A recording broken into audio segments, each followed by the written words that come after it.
Hey, folks. Welcome back to the Dark Horse Podcast live stream 55 Q&A segment with animals. Yep, that's right. Here we are. Yes. All right. Well said, Maddie. My goodness. All right. All right. The first one, I forgot about this. The first one from last time, we're going to start with 4 questions from last time, move to the Discord question, and then in the questions from the last hour. Someone asked for me to read Ode to Spot by Data the Android from Star Trek. And I have forgotten about it, but I have it pulled up here and I will find it and we will do it if I can figure out how to use my computer. That didn't work at all. Okay, here we go. Okay, so this is a poem supposedly written by Lieutenant Commander Data. Ode to Spot. Felis catus is your taxonomic nomenclature, an endothermic quadruped, carnivorous by nature. Your visual, olfactory, and auditory senses contribute to your hunting skills and natural defenses. I find myself intrigued by your subvocal oscillations, a singular development of cat communications that obviates your basic hedonistic predilection for a rhythmic stroking of your fur to demonstrate affection. A tail is quintessential for your acrobatic talents. You would not be so agile if you lacked its counterbalance. And when not being utilized to aid in locomotion, it often serves to illustrate the state of your emotion.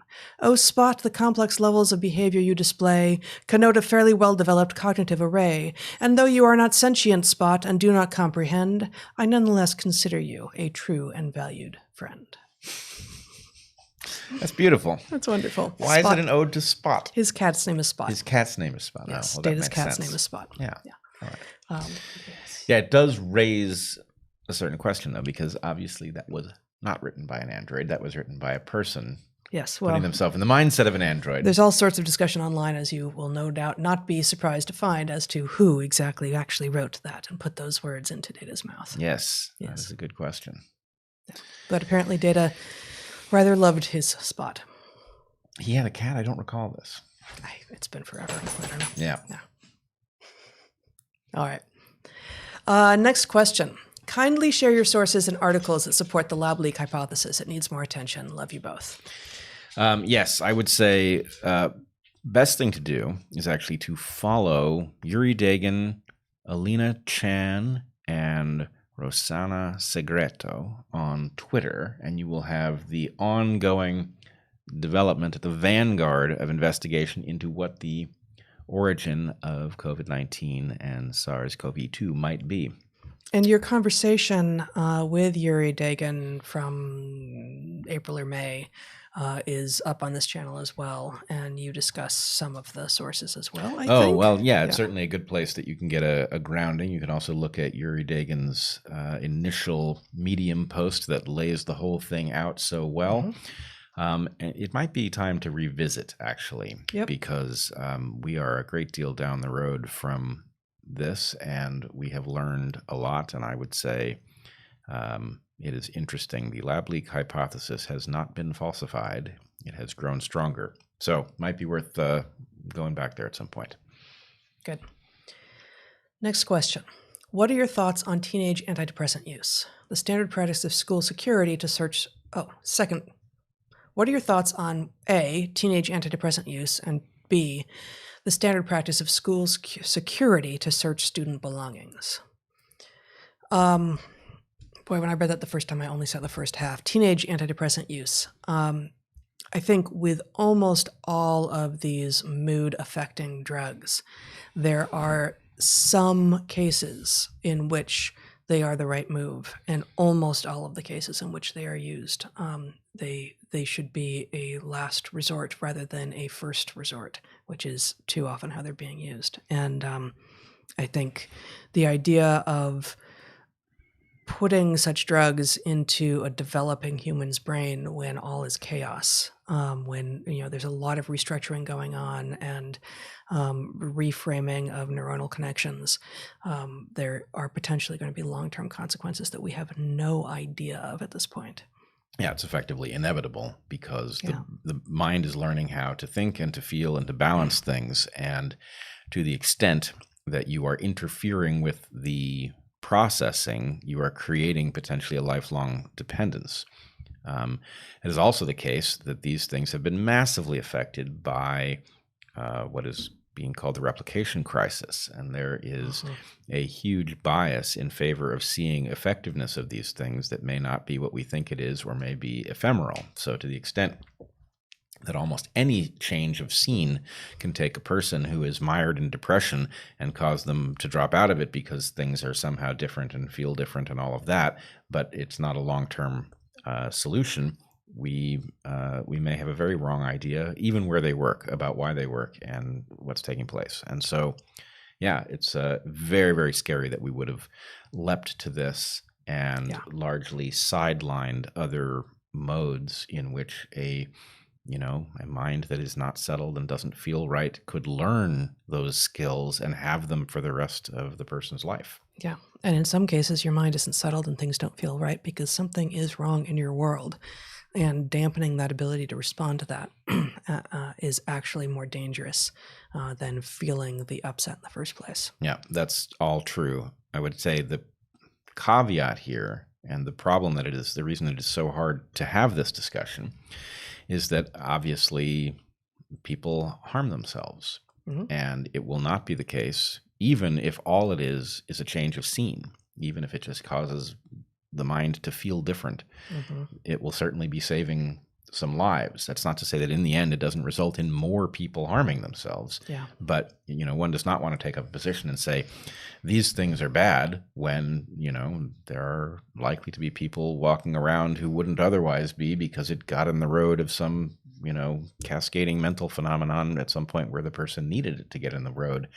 But God damn it, we can do better. Yeah. This is not, we don't know nearly enough about the brain to interfere with it that way. And the model on which these things were predicated is known to be false, right? This idea of chemical imbalances, that's possible that they exist in some cases. It is very unlikely to be involved in the majority of cases, which doesn't mean that you can't, No, and if we really are experiencing an epidemic of chemical imbalances in the brain, it wasn't true 500 years ago. Yeah. It wasn't true 2,000 years ago. It wasn't even true 200 years ago. Therefore, this is something that we are doing to ourselves. And rather than treating the symptom of something that is resulting from something we are doing to ourselves, we should figure out what it is in the modern environment that is causing this. Absolutely. And the second part of this, which is what are your thoughts on the standard practice of school security to search student belongings? This is a more complicated question, and I actually don't know it to be the case. It's not the case. Well, one of our children has never even been to the school that he attends since he started this year, and it's been all virtual. But I don't know it to be the case at his school, and it's not the case at the other guy's school. So there are certainly situations in which it is unfortunately probably called for, and that's a tough question. Yeah, it is. Do you have thoughts on Governor Brown's government? That's not a word. Government Brown's Governor Brown's new 2-week freeze, and whether or not it'll only be 2 weeks. I emailed you on behalf of an Oregonian seeking help in creating restrictions and oversight for the governor's emergency powers. Yeah, so we are on day 4 now, I guess, of the freeze. I don't know. I don't know if it'll only be 2 weeks. Yeah, and it's not the lockdown that we had in March, April, because all the retail stores are open. They're just at 75% capacity or something like that. And I think it's a real shame. One of the ways that it's being done, well, we talked last week about one of the ways it's being done being a real shame, which is that they've closed down the gardens. For instance, Portland has this beautiful, world-famous Japanese garden to which I've been going with some regularity, and it's closed. It's like, it's a garden. It's outside. I'm not going to be walking my dog. No. Oh, no way. No, but, all jokes aside, the garden shouldn't be closed. Probably the zoo shouldn't be closed. But also a lot of restaurants here. Portland has an extraordinary food scene. And a lot of the restaurants had really been ramping up their outdoor seating as the weather changed. Like they've got not just canopies, but heaters, where there's still a lot of airflow. But it's definitely outside. but it's warm, and a lot of these places had it appears to me had just gotten it ready, and now they're being told that you can only do takeout and delivery, and so now this stuff is sitting outside, not being used, potentially at risk of being damaged, and I don't see why a lockdown that is supposed to be doing what this one is supposed to be doing should be preventing restaurants from serving people outside. Yeah, and we have been consistent about this from the beginning. We should be borrowing from the places where the virus is not successful at transmitting in order that we can afford to institute precautions that people will find somewhat onerous where they actually work. And this sort of, it's just this sense of like the purpose of governance is to do something rather than to be effective. You want it to be effective at the minimal possible intensity, and this does not feel surgical. And I'm increasingly worried that bad testing and bad models for what the virus is are resulting in very blunt interventions that blunt and like aimed wrong. Yeah. Or like, when they do hit their target, they don't have much of an effect, and too often they're aimed at the wrong target. Yeah. And I guess I would like to start the discussion not about SARS-CoV-2 and COVID-19, but about next time. Because in some sense, I feel like, well, we botched this one. We know how bad that is. And next time, you want to get on the ball right away. We want to be on the same page about what we're trying to accomplish so that the interventions are surgical. They might need to be intense and short-lived, and we don't want half the population freaking out that that's tyranny having arrived. That means we have to protect people from these sorts of things being used in a tyrannical fashion. So anyway, let's have that conversation now, so that next time we can actually be epidemiologically effective and stop this in its tracks before we find ourselves in this, quagmire. Yeah. Okay. The question from Discord this week, actually from last week, because I missed it last week, is you have discussed the fact that young people are not being given the tools they need to compete in a meritocracy. What are these tools and how do they function? Well, you want to go? You want me to go? You go first. I would say that the key tools involve experience in systems. Boy, there's going to be no way to answer this because I think the answer is painfully obvious. And so something about the word tools must be throwing people to ask that question. But in some sense, we spend a lot of time talking about the difference between knowing how something is done and knowing how to do it, right? You probably know enough physics to do parkour. You probably don't do any parkour, and you couldn't just go out into your city center and say, well, okay, I know how it works, and just start, bouncing off things and jumping over others and all of that. The point is, how do you get there? You get there through some pathway in which each jump is small enough from the last one that you pick up the skill so that eventually when we tune in on you're doing parkour, you're able to do amazing things that cause us to boggle, right? So everything is like this, right? You want to do science well, you're going to need to go through a lot of iterations of formulating a hypothesis, figuring out what the predictions are, testing them, figuring out how it comes back as a muddle, and how you're going to do it better next time. Go on. So, I guess what I would say is the key tool is a prototyping mentality, whether that's metaphorical prototyping, where you're talking conceptually, or it's literal prototyping, where you build something that proves that the thing that you want to invent is actually possible, and then you work your way there in steps. And iterative practice and play, which can be about prototyping but isn't inherently. I'm reminded of, our youngest son Toby and I have been playing a lot of pool lately, and we have generated 3 categories of shots. I see my shot and I have the skill to do it, whether or not I make the shot or not. I see the shot, I know what I want to do, but I don't think I have the skill to accomplish it. And I actually don't even know how to do this. I think that that's possible, but I don't even know how to get there. I don't even know, like, I both lack the theoretical insight and the skill. And that's pretty rare. Like, much more often, both of us find ourselves in this position of, I know what I want the balls to do, but I'm not sure how much English, this, that, and the other, right, to do to get there.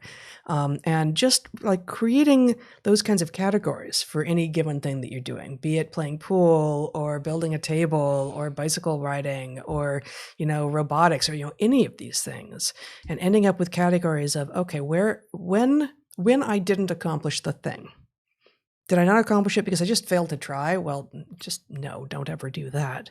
But was I too confident of what I knew and I actually was missing the full landscape of possibility of outcomes? Was I missing some key tool, maybe? Was I missing some key insight? And do I tend to make errors of the same type of category such that, oh, actually, I just need more stuff. Like, I just need more tools. Usually that's not the case, but for some people that will be. More often it's, I need more experience of the system sufficient that I actually have a more complete model of what kinds of things it throws at me so that I have encountered this sort of problem more regularly and have a sense of what to do to unravel it. Yeah. And if I can add something that I think this implies, a huge fraction of what we actually know when we are expert at something in some meaningful way, like actually capable of advancing a field or whatever, it comes from a huge store of knowledge that is not describable, right? You become expert in something, and there is the part that you can convey with words. And then there's a lot of stuff that is stored in some other way, and it sometimes gets metaphorically described as muscle memory or whatever it is, or lab hands, or any of these things. But which are distinct from jazz hands, am I right? Totally distinct. In fact, if you do that in the laboratory, everything breaks. Well, there's demerits galore, and then you could also knock over a Erlenmeyer flask or I don't know what, but it's not good. Yeah. So. Sorry. No, it's all right. So anyway, the point is, look, there's a way. School is so broken, right? Yeah. What we teach you is largely how to compel the person who gave the assignment that you did the reading or something, right? Yeah. It's not about show. And increasingly, I think, look, somebody who can show, it's not important that they can describe it. Great if they can describe it in addition to showing how to do it, but no, I would it depends on what the thing is. Agreed. Right. So if it's art, I think you're right, and often the statements that accompany artist works, artist statements, writing statements, are actually a problem in their own way. Like, I'd rather not see those things. Yeah. But as you know, when I would teach animal behavior and teach students, from the very beginning to like, how do you even come up with an idea in the first place, all the way through to the end. So they would have done a complete piece of research from beginning to end. The communication in both written work with ample review of the peer-reviewed literature and in a spoken talk about what they had found was absolutely critical. And that wasn't just because I needed it to assess it. They needed to be able to translate what they knew into words such that other people could understand it. Yeah, although the skill, right? The entire field is there to take things that are true of creatures and discover them and convey them into the body of shared wisdom about them. So in some sense, the point of the exercise is get something robust that can be conveyed to the rest of us. But even so, to the extent that somebody can, let's say,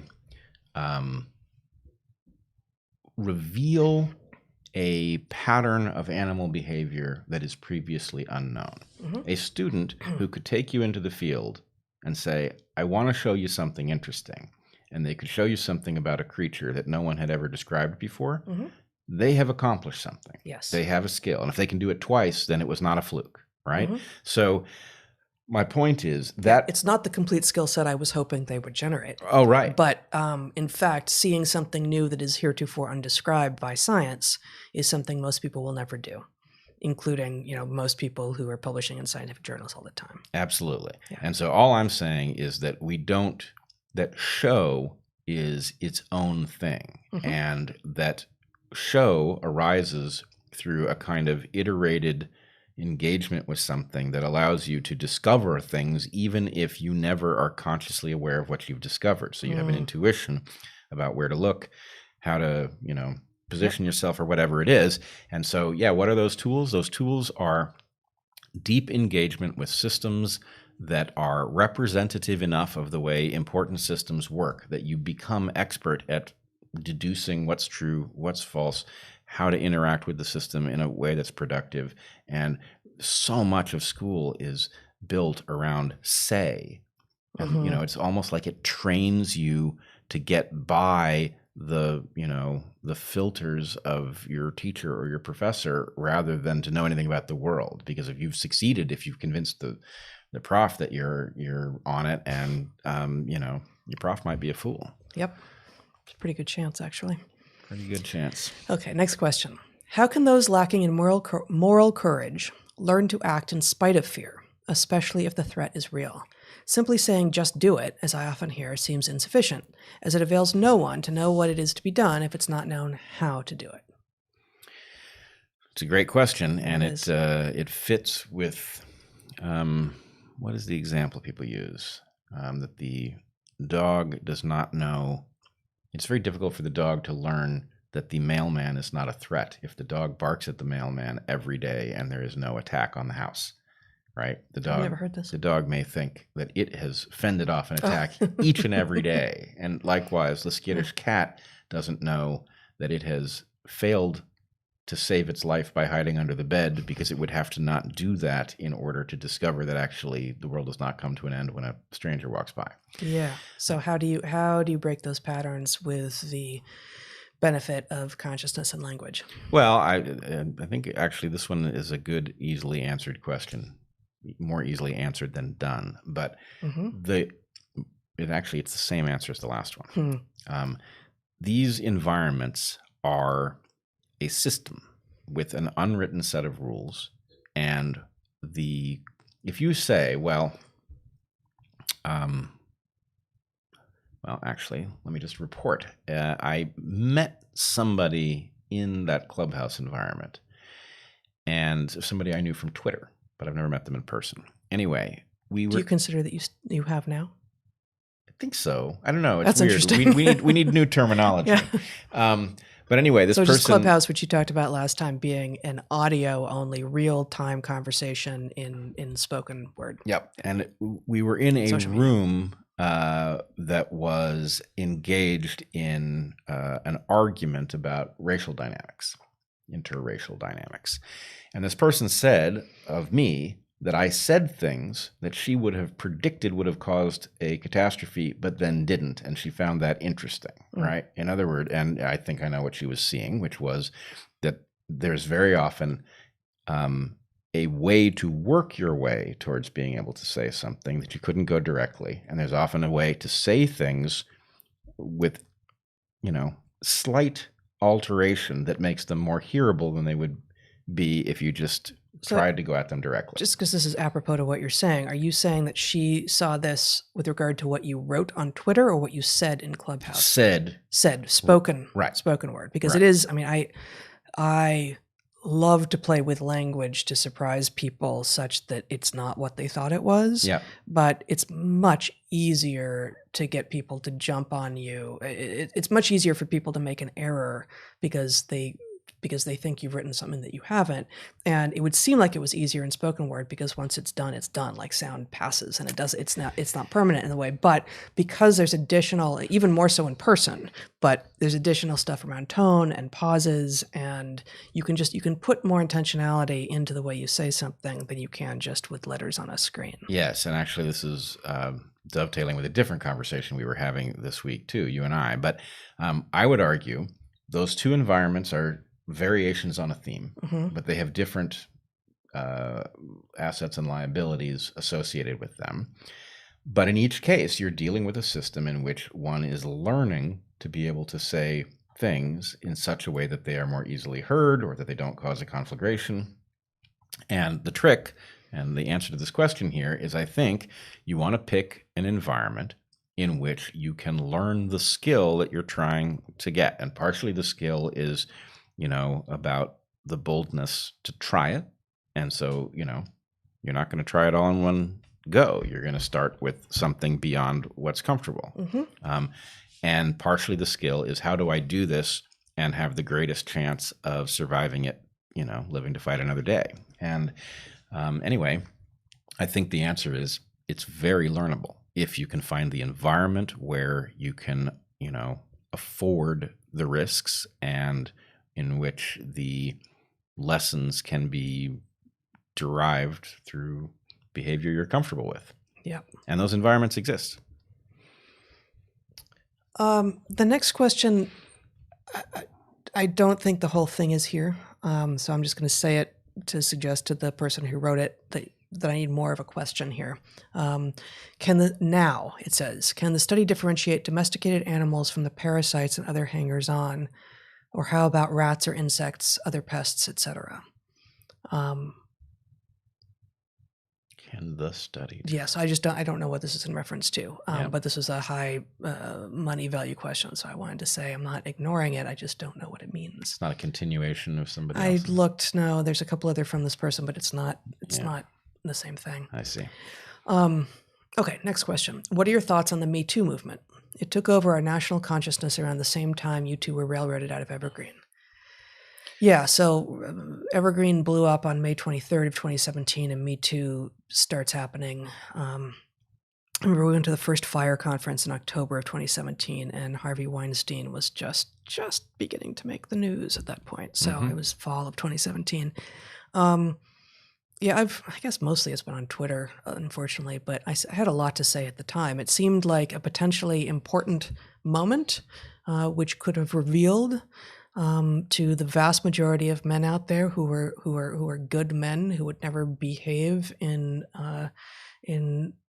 bad ways to women, that doesn't mean that the vast majority of women, at least when we're younger, don't experience bad treatment at the hands of a handful of men. So that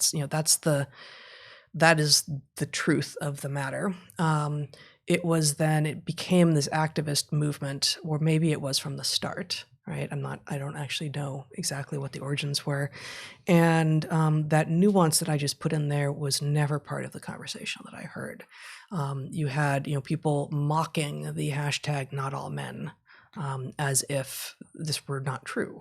And of course, not only is it true that not all men behave in these atrocious and sort of quid pro quo at work for sexual favors ways, but the majority of men don't. And that somehow was seen as anti-feminist, anti-woman. I would say that, and I have internalized misogyny, and now I've got internalized reality, I think. That said, myself, I think the vast majority of women, especially when we're younger, have things happen that don't happen to men, and we wish they wouldn't. And it'd be useful for all men to recognize that that's actually something that is going on, but that was no way to bring that to awareness. Yeah. Let me explain how this actually works. Yeah, go for it. Now, I think the thing is, there's a huge amount of bad behavior. And that huge amount of bad behavior, and worse, is, grounds for a movement. The problem is that the nature of the movement is such that abuse of the hashtag is inevitable. And so what we saw was there was a lot of energy because a lot of people have experienced bad treatment, and then the thing got carried away, and suddenly, nuance was being stamped out because it was understood to be dangerous in and of itself, and so the thing became a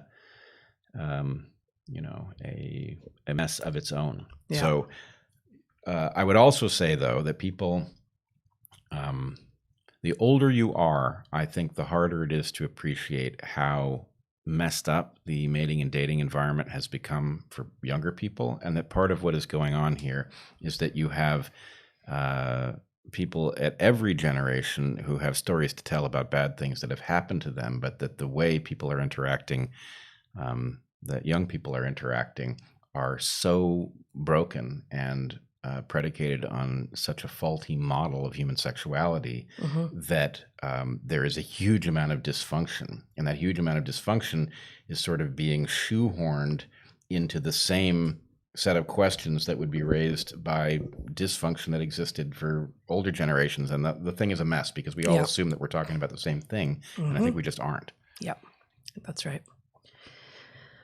This is a comment. There was a news article this week that described how the Italians got curious and tested preserved blood samples from a research project in September of 2019. They found somewhere around 10% of the samples tested positive for COVID-19. I had not heard of this. You're nodding. You have heard this? I saw it, yeah. Have you think it's real? Well, increasingly, I'm having the sense of, okay, now we have to sort between where are the tests broken and giving us some very false signal, where are the tests accurate and telling us something about the trajectory of the virus is very different than we thought.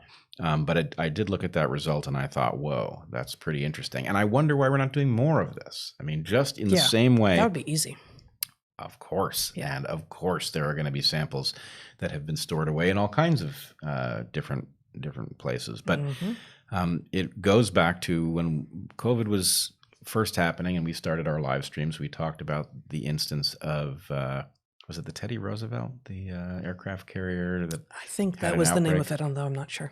In any case, we talked about the question of where are the places where there's some natural experiment that has been, natural experiment is a term of art, but where nature has delivered you an experiment that you didn't set up, like an aircraft carrier in which you've got an outbreak and you've got a population that's separated from the world, but you know, it has the disease spreading. And how do you make use of these things? And how stupid are we that we are doing foolish things like allowing such a ship to dock without being very careful to, you know, to keep the population separate so that we can track this limited group. And this is more of the same. We have all kinds of opportunities and we are missing the value that would come from just simply just figuring out where we are by using the obvious means at our disposal. Yep.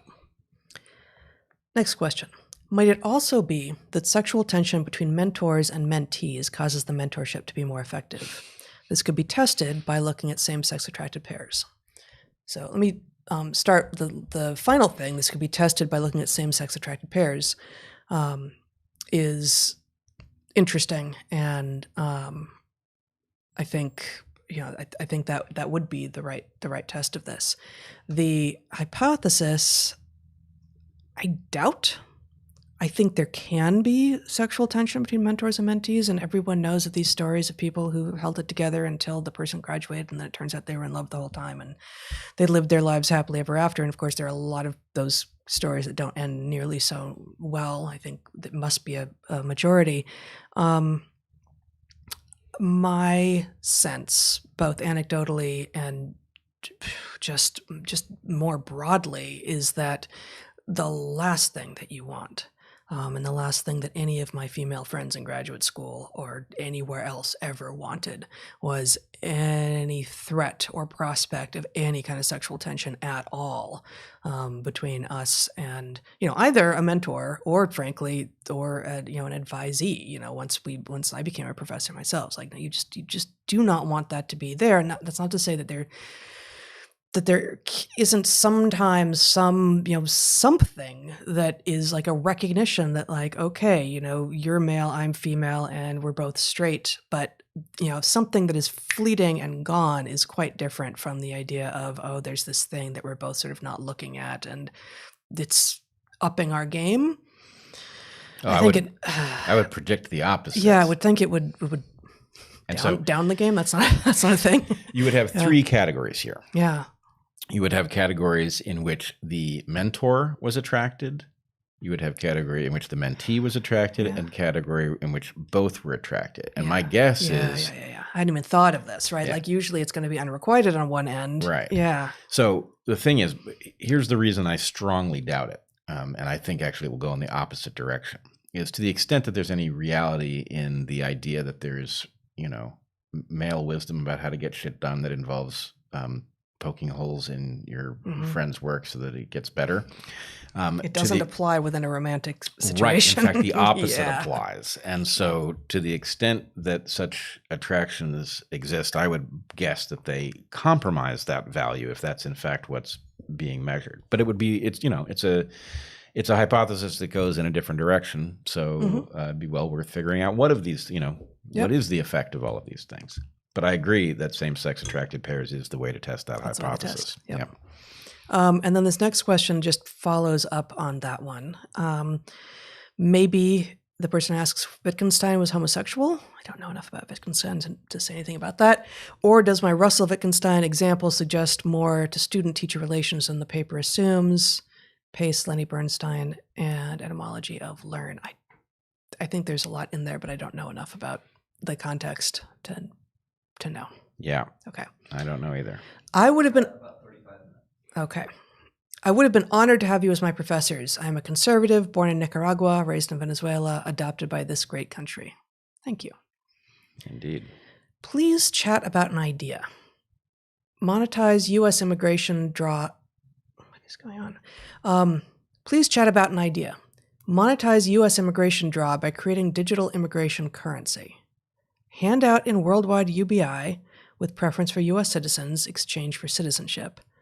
Use passport info for Sybil resistance. Generative foreign policy. This is enough outside of my wheelhouse that I think even if this person had a paragraph to write it with all the words included, it's not really anything that I know how to say much about, but I'm having a hard time even quite tracking the proposal. Yeah, I can't make heads or tails out of it. Okay. There are limits, and we have in process a new way to ask questions that will hopefully be available soon, which may allow for slightly more characters for questions that warrant them. Okay, next question. Is there an evolutionary reason for people being more individualistic or going along with the mob? Our lizard brain phrase, the phrase our lizard brain, made me think of how fish travel in schools and others not so much, and how that might apply to humans. Oh, yeah, many evolutionary reasons. And I guess my answer to this would be, we don't talk enough about niches, and we haven't broadened the concept to get full usefulness out of it. And this is an extension of a principle that I use for lots of things, which is that there's often something discovered in a field that's very, very important, and then it is hobbled by the fact that it is forever associated with the field in which it was first spotted, rather than broadened to its natural scope. So my favorite example of this would be diminishing returns, which I would argue is the most powerful concept in all of complex adaptive systems. But because it's discovered in economics, people always think that you're using it by analogy rather than it's a fundamental property of the complex adaptive universe. And so in any case, niche is like this. Niche is a concept that exists in many, many places. And the fact that niche is spelled out first in biology is hobbling. And what I would say is that there are social niches that exist inside of human societies and inside of human groups, and that we adapt based on a developmental feedback system where we sort of detect that there's a niche, we explore it. If it seems rewarding, it gets augmented. And this has a lot to do with why there are birth order effects, for example, right? The home you were born into is not the same home that your elder siblings were born into, because they've altered what the available niche space looks like. So, yes, there are going to be all kinds of reasons that you might be more susceptible to mob mentality, or more likely to be an independent, heterodox, pain-in-the-ass thinker, or whatever. And they will have a lot to do with what niches were open to you when you were young, and that the fact that a niche may have been open doesn't mean anything if you didn't discover it. So there's some intersection of what was the total niche space, which part of it did you find, and what cascade of things did it result in. And my guess is if we had that map for all of us, we'd know an awful lot about why our personalities end up the way they do. Terrific. Next question. I work for a large public water utility in the role as a safety officer. Maintenance, which can be deferred, will require workers to be in close proximity. Should I inform the media to pressure my general manager to delay? I have advised against it, informed OSHA, etc. Do I have a duty greater than legal and moral? If I go to the media, this will pressure my GM, my general manager. I will probably lose my job. What is your advice? Maintenance that can be deferred will require workers to be in close proximity now, I think is the implication. Yeah. And your job is safety officer. We don't want to be offering, advice that is any, it's in no way legally binding or any of this, right? Like we're not pretending to be in that role. From what little I've seen of this question, though, your job is safety officer, and the maintenance could be deferred, in your opinion, as safety officer, which it is your job to determine. The only thing that we can't know here is what losing your job will mean for your immediate and long-term future. Well, the other thing... That said, your job is safety officer, and the maintenance can be deferred, and people are going to be in close proximity right now during the peak pandemic. Presumably, I am assuming you're at the U.S. I don't know, but in some place with a lot of infections happening. I would hope that you feel free to go to the media, but it really depends on your personal circumstance. Yeah, but I would also say it depends a bit on what close proximity means. Is close proximity so close that if you end up working with somebody who has COVID, you're very highly likely to get it? Or is it the kind of close proximity that we are regularly encountering in different things? Yeah, I mean, I guess there is definitely a middle ground. Like, is the work that doesn't need to be done but is about to be going to be done, is it such that each of the workers can excuse themselves every 15 minutes for 5 minutes, right? Like that the model that is developing seems to suggest that basically getting fully clean air with some regularity, not just having flow through in a space, but even if you're in a space enclosed, evacuating yourself from it with some regularity and coming back to it can be highly protective. So, is there a way to mitigate the risk at some cost, presumably to efficiency of getting the job done? Yeah. Or in this case, respirators. It seems to me that the problem with masks and face shields and things like that is that if the environment fills up with aerosolized virus, that it eventually overwhelms these protections, and you breathe it in a way that you can get an infection. But that there may be a higher level of protection which would allow the work to be done. And then, frankly, what I would do in your shoes, I think, is I would submit a report that said, here's the risk, here are the possible mitigating remedies that could be applied, here's the rank order of their effectiveness, and then here's the possibility of delaying the work. And I think I would deliver that to my superiors and put the onus on them. And, do you go to the media? That's a tough one. I think I don't know enough about the situation to even begin to say whether that makes sense. It really depends on how much, what population of people you're protecting from what level of risk. Yeah. Something like that. Okay, we're going to answer a couple more here before going to the questions from this hour. This one is two different comments from the same person of such totally different tenor that I thought I'd just read them both. Power couple right here. America needs to listen. True leaders of our communities. Okay, thank you. And then from the same person, gender dysphoria is a result of misandry, also known as feminism. Pay attention to who is causing the division in our country. Dragons of chaos. So I'm going to take issue with misandry, also known as feminism.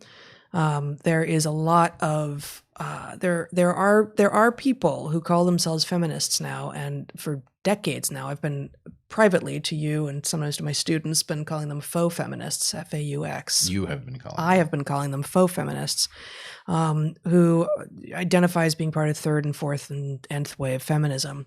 It is about, it does have a strong misandrist component for sure, but that is not inherently what feminism is. And this is not top of my list to reclaim that word, but it is one of the words that I would like to reclaim, feminism as a word that doesn't mean that. So let's take out the kind of, it's not misogyny in this question, it's like this anti-feminism in this question, and say the claim is gender dysphoria is a result of effectively third and fourth wave feminists. That's stigmatizing. Stigmatizing, but I'm having a hard time. I mean, really, the argument I've seen the argument that a lot of, for instance, the teenage girls who are transitioning, many of whom then detransition afterwards to, transition into becoming boys, will say things like, I just couldn't see how being a girl was going to feel good in society. And so, they're responding to what they see as sort of a pervasive misogyny. Now, I don't see that either. I don't see a pervasive misogyny in society. And I didn't when I was a teenage girl. I saw a lot of stuff that I didn't like, but I didn't see pervasive misogyny. There are people claiming rampant misogyny and rampant misandry, and I do see that a lot of the woke culture is very interested in demonizing all that has had privilege in the past, and that includes men. But if anything, I think gender dysphoria, to the degree that it's partially about hating on some group, it has been about hating on women rather than men because of the direction that we're seeing so much of the gender dysphoria happening now. Yeah, I mean, I think, let's do this slightly differently. Mm-hmm. We have a garbagey notion of maleness and femaleness that has taken over, and we're being told what we are to think of each, and it all kind of sucks. And it's not surprising to find people who have, through no fault of their own, landed in one sex or the other, deciding this is no good. Right. I'm not all that excited about this. Maybe the solution is the other thing. Right. Mm-hmm. So anyway, I think I guess the question is why is the questioner focused on one side of this equation when in fact it might be a predictable result of garbagey. But it's also true, and you may not know this statistic, which I believe I learned actually from Abigail Schreier, which is that historically trans people have been much more male to female. Yep. And right now the just the skyrocketing numbers are specifically younger people with very often with almost no history or any history of gender nonconformity who are female to male. Right. And so that change suggests something that is societal and such, but also suggests a running away from femaleness. Right. But the question here is focused on gender dysphoria, and if I'm not mistaken, a lot of the wave of female to male transgenderism is actually not based in gender dysphoria. Well, they claim it is. Well, no, I mean, there's some claim of that, but I think there's an awful lot of recognition, and in fact, this whole terminology around transmedicalism and trans scum and all of this is about the assertion that gender dysphoria is not required. Is not required, but you hear. So you hear a lot of the girls talking about sort of recreating in their past that they were actually experiencing gender dysphoria, and then if they transition, often saying, "Yeah, well, actually, maybe that wasn't the case at all." Yeah. But in any case, to the extent that gender dysphoria is central to this question, it is consistent with the idea that misandry might be at the root of it, and certainly at this moment, all of the discussion about masculinity being closely associated with toxicity or being synonymous with it or whatever fits. Yeah, I mean, it fits, except that's not the wave is. That's not the group that is experiencing such a tremendous amount of agreed. Right. So anyway, I don't actually think it does fit given what the numbers say. Heather, so we're going to go through 3 more of these before moving to this hour. Heather, you had once mentioned that you've been working on a sci-fi story prior to the Evergreen fiasco where the planet goes through evolution differently. Can you please tell us more about it and if it would ever be made?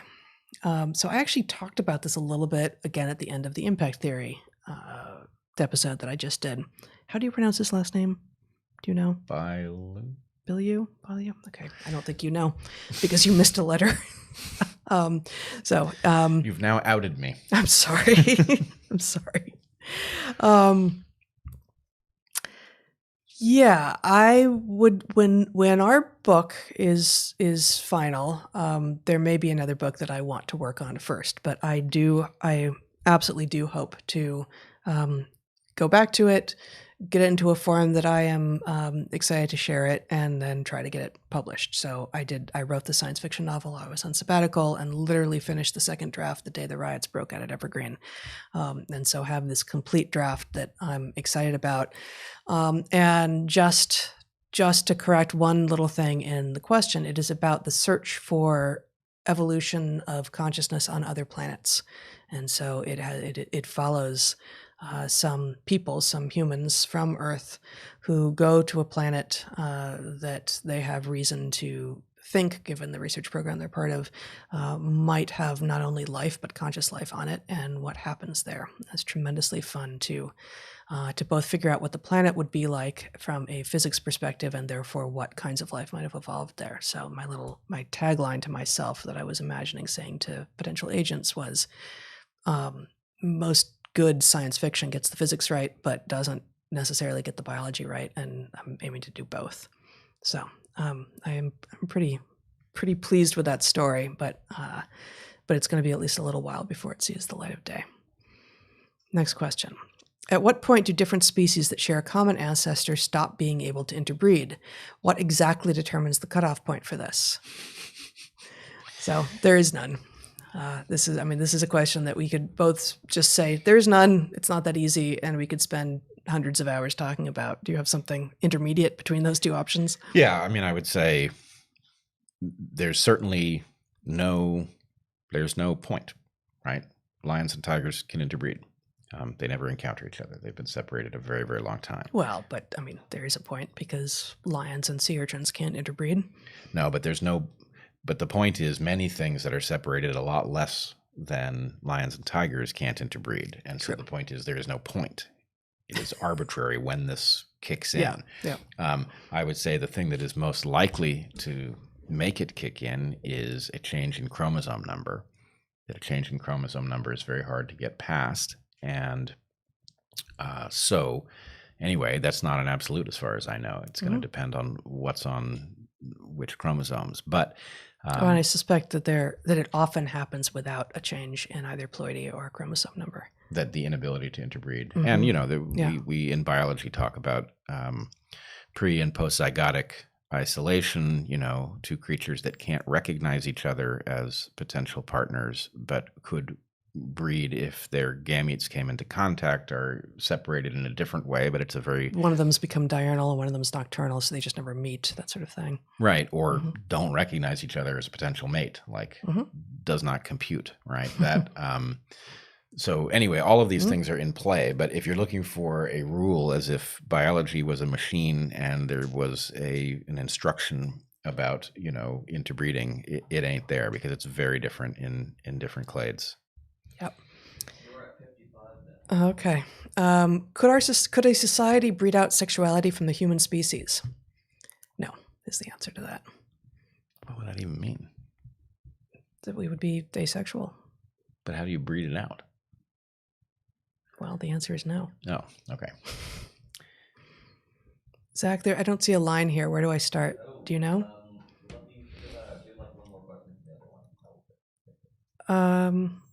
Actually, here we go. I think it's here. Are there any unambiguous videos of sex-typical behavior experiments from babies or animals you'd show to those who eschew the notion of sex differences?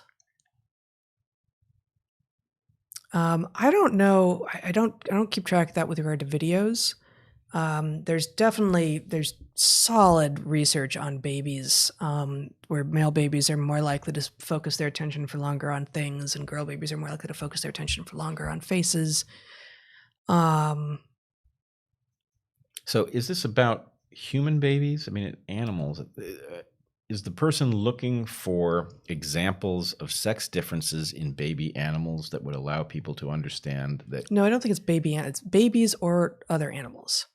Oh, is the idea. Mature other animals. Yeah. Or And human I mean, I babies. think really like any nature video, Yeah. like anything that Attenborough has voiced over practically shows sex differences. I Yep. mean, just look at bowerbirds or moose or just anything.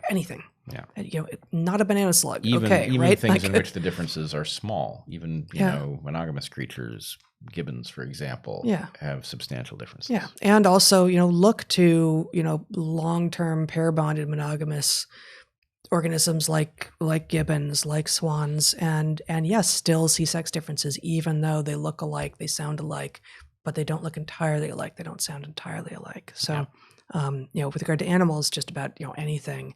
And then there's solid research out there with regard to babies. I don't know if the videos are out there. And there's tremendous cross-cultural evidence as well from, pre-industrial cultures that there are differences, and that it's not a weird, Western educated industrial rich democratic society construct. It's just not. Okay. Why, next question, are Asians so flexible? This is going to be about physical flexibility. Must women with thin hips be flexible to give birth? Are men flexible as a consequence of female evolution? Why do Asians have thin hips? Are hip width and flexibility correlated in all humans? So this, I happen to know, is from someone who herself is Asian. I'm just going to say that lest people get furious with us for answering this question. It had never occurred to me that Asians were particularly flexible. So I'm going to take that. Should we take that as a given here? If Okay. the assumption of the question is accurate, Yeah. then Is there? So it's fascinating as always, right? Is there a correlation between flexibility and thin hips? The questioner hypothesizes that thin hips in women will make it more difficult to give birth, and that flexibility would be basically an adaptive response to that difficulty. I think it's a fascinating hypothesis that never occurred to me before. I think it's likely, and I don't know how. I mean, you could definitely find the correlation, find out if it's true or not. I don't know if it's true across other populations, right? Thin hips and flexibility. But then how, even if you found that to be true, across, say you look at 8 distinct enough populations of humans and you find that there is, the thinner the hips, the more flexible the people in general. How would you, if that were true, then test the hypothesis that the flexibility came after the hip width and was about ease of giving birth? I'm not sure. Yeah, I'm not sure. sure. I'm not sure either. But it's worth thinking about. But I don't have it offhand. All right. What do you folks think about the injection of identity politics into the environmental movement? We regularly discuss this at greenrootpodcast.net. I don't know greenrootpodcast.net. I will look into it. I am excited at the idea that there is a ongoing discussion about identity politics, about the problem of identity politics in the environmental movement, because that's what it is. It's getting in the way of so many important things. And we saw this just a little bit. I mean, it's a problem is the short answer. But I remember in advance of our study abroad trip in 2017, where we were doing a year-long program, and so we had all of our students in fall of 2016 who we were getting to know, and just little glimmers from a couple students who were in this program about evolution, tropical biology, and animal behavior, and statistics, and all of these things, and going to the Amazon and Galapagos and such. You'd get occasional offhand comments like, you can't focus on the environment until you solve problems of social justice. And this was never, I remember two of these, and it never happened in class, but it was sort of offhand comments on field trips before we were abroad over dinner or something, and I engaged them, and I think you overheard one or two of these as well. And it turns out to have been just this. It was just a talking point, right? There was no real conviction or investigation behind these things, and frankly, in both cases, the students were surprised to experience any pushback at all, because they had become accustomed to being able to say this in among their people, among their activist groups or whatever they were, and not have any pushback. And so for me to say, yeah, I don't see how you could make that claim. And at the very least, we have different positions that we will be fighting for, and saying that no one can fight for anything until we solve this other thing is going to mean a lot fewer people are fighting the good fight. Yeah. In fact, it's the opposite of true. Mm-hmm. And it is, let's put it this way, it is a strategic claim, and it is either hostage taking, where the idea is we won't let you solve your environmental problem unless we solve this other thing first, so you better get on board with this other thing first, or it is an attempt at coalition formation. But the problem is, first of all, we are arriving at a point in history where we have a dire ecological problem. If it was true that the social problems that we have were intractable, but the environmental problem was solvable and needed to be solved, you would have to solve it. And if it took us another 100 years of major human social injustice where we had fixed the planet so that we could continue to live here, that would be, frankly, a small price to pay. The fact that we have an existential threat that comes from the unsustainability of the way we live on the earth, whereas there's a justice concern, which clearly we can persist even in a state of injustice. So these things are not even of the same magnitude with respect to their import. But more importantly, the fact is, any bigotry at all is bad for functionality, right? To the extent that you have biases at all that interfere with your ability to find the best possible person to do the job, your bigotry will make you less competitive. And so to the extent that there is a job to be done with respect to solving our environmental problems, we want those with the most powerful arguments and the deepest insight about it to be leading the charge. And to the extent that you want to correct social injustices that you think exist inside of that movement before it can even move, you're decreasing the chances that we will fix the Earth's problem, and you have no right to do it. So yeah, it's a nasty little connection that has been drawn and really is not logical. Yeah, very much so. Given your interest in the idea of evolutionary medicine, have you read Nessie and Williams' book, Why We Get Sick, The New Science of Darwinian Medicine? If so, what did you think of it? Yeah, it's terrific. We've talked about it before here. We cite it in our book that we are finishing now, and it needs an update. It was, 93, I think, something like that, 93, mid-90s. It's absolutely fabulous. I don't think, it's been a while since I've gone back and read it cover to cover, but I don't think anything in it has been, any big claims are demonstrably wrong.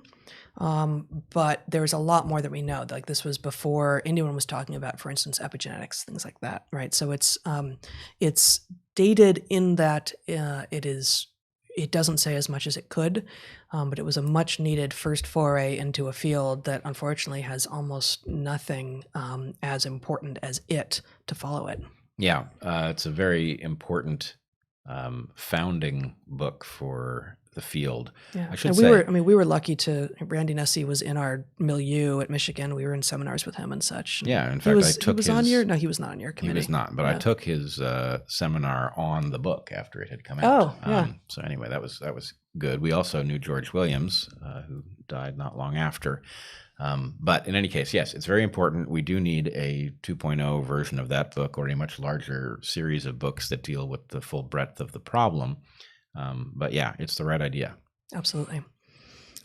Heather, I suspect Brett will disagree with it, but I would love to hear your evaluation of Rand's Introduction to Objectivist Epistemology. Be well. So this is going to be Ayn Rand. Anne, I never know exactly how to pronounce it Ein. with Ein. I think that's too Germanic. Anyway, I read a little, I didn't read that, but I read either, I didn't finish it. I read either part of Atlas Shrugged or one of the other tomes when I was in high school or college, and I honestly just couldn't get very far with it and have tried to delve a little bit, but I don't quite buy it. And there's not much more I can say about this because I haven't read this particular thing. Yeah. Yeah.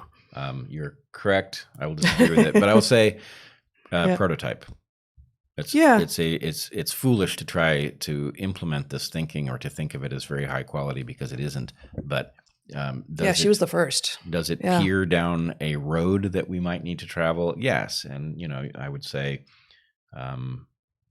the objectivist philosophy has a piece of the truth. I would say utilitarianism has a piece of the truth. Mhm. Both of these things are wrong, but fixing I'd them. love to pursue with you how utilitarianism is wrong. Maybe not now, given that we're. Oh, because slavery is bad, things like that. It's just if you apply it.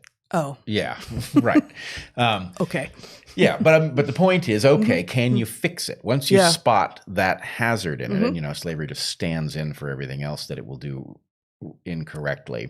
Okay. But once you spot that, can you fix it so that you accomplish the thing that it thinks it's doing without the hazard of what ultimately happens if you just implement it too directly? Mm-hmm.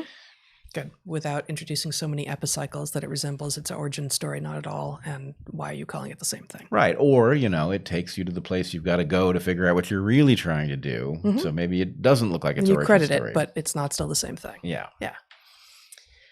Do you retain anything in your waking life, conscious, from listening to something in your sleep, subconscious, regularly?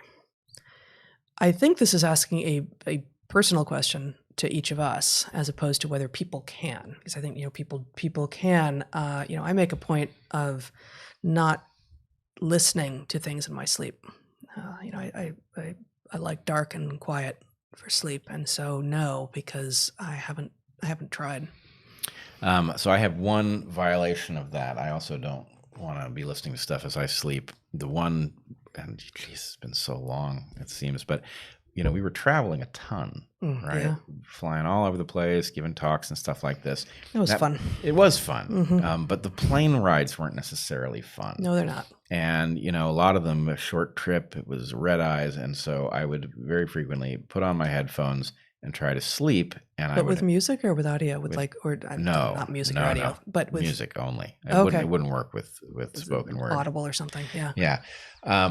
And so did I retain anything? Well, here's the story you're looking for. But hold on, you were never listening to music you'd never heard before. Correct. Well, no, that's not true. Okay. I'd be listening in general to Pandora, which in general would be songs that I had heard before, but every so often it throws you something you've never heard. Okay. Okay. So I don't know what effect it has, but here's the thing. First of all, I think we are all quite different in this regard, and I don't know how many categories we fit into. But back when I was a tyke, when I was in college, it's funny, this story has a lot of tendrils, but I was in this terrible biology course, the intro biology course, and I didn't really fucking need it because I had already studied a lot of biology and was pretty deeply ensconced in it. And so I was like in danger of failing this course because it was the weed out course designed to get rid of all the people who thought they were going to be doctors. And I didn't need to be weeded out because I was going to be a doctor, and this course was not interesting. It was taught by Robert Rickliffs. Oh. Yeah. So this is at Penn. No. Yeah. At Penn. And actually, at some point, I went up and I was like, Dr. Rickliffs, I need you to sign me out of this course. I need you to free me from it because we were past the drop date, but I needed to get out. And he asked me, why do you want out? And I was like, it's killing me. I love biology and this is terrible. And he was like, oh yeah, you definitely need out. And he signed on the dotted line. But anyway, before that happened, I would fall asleep in this course. It was so deadly bad, right? Mm-hmm. And I noticed the pattern as I was sitting there trying to stay awake. And, it just was so soporific that I would close my eyelids and I would think, okay, that's all right. I can close them and I can listen, right? And then there was a point before actual sleep set in, mm-hmm. but the sequence was, okay, eyelids close, mm-hmm. and then I'm listening, and then the sound cuts out. Mm-hmm. right? And the room goes silent, and that was like the moment, 15 seconds before sleep would set in. So anyway, what I know is that for me, my auditory cortex cuts off input from my ears, presumably because I'm pretty auditory, and it's borrowing that resource for dream stuff. And so anyway. Oh, that's interesting. Right. So that's very interesting. I suspect that you and I are very different in this regard, right? I suspect so too. You being so much more auditory, me being so much more visual, yeah. and that actually I am more sensitive to auditory disturbances in my sleep environment than I think you are, and this would fit with that. Right, and it also fits with the fact that if I am doing something thought-wise, if I seem to be doing nothing, but I'm deeply engaged in thought, I'm doing it auditorily, right? So my ears are off. I've noticed. Yeah, I know you have. Completely maddening, right? But I mean, it's like literally, it's not like, oh, I'm not tuned into that channel. It's like, no, actually there's a cutoff, and that gate has been flipped. Yeah, no, man, people will imagine this is like, oh, this is just what, men and women do, have been married for a while. Like, no. Like I'm sure there's some of that, but it is a different mode. Be like, wow, you didn't hear those last three things. And it's true that sometimes you can give a response even from within your state. But it has a different tone. I feel like in retrospect, I can often be like, right, you just weren't even in the room. Right. Your body was here, but you weren't even in the room. My mind was elsewhere. But here's the other thing is, if you do get my attention, right, I've been lost in thought. My mind has been doing stuff in an auditory way, and my ears have been off. And you trigger me to hear, there's like a buffer of 5-10 seconds worth of what has been said that I can actually recover. Yeah, totally. At which point it would sometimes anyway feel to be like, well, then you were just ignoring me because you were listening. Exactly. Well, I'm glad we've had this little talk because sooner or later this was going to result in divorce if we hadn't discussed this. But no, this is absolutely real. Yeah. No, I know it. I mean, we have had this conversation a little bit. Yep. Okay, a couple more. One working hypothesis. Mask wearing by both sides, distancing, minimal interaction will result in lower exposure and therefore less severe, known obvious effects versus deaths, infection, resulting in a higher positive VE test rate but negative VE mortality. Implications ? What does that positive VE mean? Do you know positive VE and negative VE? I feel like that's a known thing that I just don't recognize. Do you know, Zach? I'm still having trouble parsing this question. Working hypothesis: mask wearing on both sides, both people, distancing with minimal interaction will result in lower exposure. So far, so good. And therefore less severe infection. Possible. That fits with stuff that we talked about a lot in the early live streams. It's density dependent, and it's density dependent both in terms of are you likely to get it, and if you do get it, how severe is it likely to be? But I don't. So I think that's a hypothesis that we've proposed. I don't know. Yeah. I don't know what the VE test rate is. Yeah. So I'm not sure what more to say about this, except that I think what you've described is pretty accurate. And the dog is telling us we've been here for too long. Too long. It is time to pay attention to the dog. Yes. You find anything, Zach? No, nothing. Okay. That's fine. I think this is an option. Live in China debt-free, all debt absolved, able to practice unfettered in your field in a reverse operation paperclip, or state woke U.S. God. Yeah, that's a rough one. Reverse operation paperclip. Yeah. Oh, boy. Yeah. I don't. I don't know. Can we go to the Bahamas instead? Yeah. Yeah. Okay. Let me find state woke U.S. That doesn't sound like fun, but the problem is you've set up a lose-lose situation that I'm going to try to forget you ever mentioned as soon as the broadcast is over. Yeah. Okay, we're going to finish on this question. Did you know that the Earth is flat and dinosaurs never existed? Yes. That didn't result in much. Okay. Yes, Lord. the Earth is both bumpy and also round, and dinosaurs did exist, and they still do. So I'm not really sure where you're coming from. Oh, okay. We're going to finish here. This is the last question. The question just came in, and we'll return to a few of these next time. Post-lockdown study in Wuhan, China, shows that there were no infections from asymptomatic people, published in Nature magazine. Are masks and lockdowns pointless to people with no symptoms if it is true? So I think this is a reference to a paper that I saw and didn't get to spend much time with. But the description is very much like this. I wasn't sure that it was. No, it was China. That they did such a complete track and trace that they found that asymptomatic people who were nonetheless positive were not giving the They're not thing transmitting the virus. Yeah, but I believe that what they could not see with this study, and again, I'd have to spend more time with it, is that a highly infectious period for people who do end up being quite sick from it is very early in the infection, and when those people who will become symptomatic are still asymptomatic. And those people who are temporally asymptomatic but will become symptomatic are not included in this list of asymptomatic people. So what we have is two different kinds of asymptomatic. Yeah. And at any moment that you are asymptomatic, you don't know if maybe you're just not infected. Maybe you're asymptomatic and you always will be, and you're one of these people who gets it and it seems to mean very little. Hopefully there aren't long-term effects, who knows? And maybe you're one of these people who is asymptomatic at the moment and will become very sick, and in which case your asymptomatic thing right now is probably correlated with high infection, right?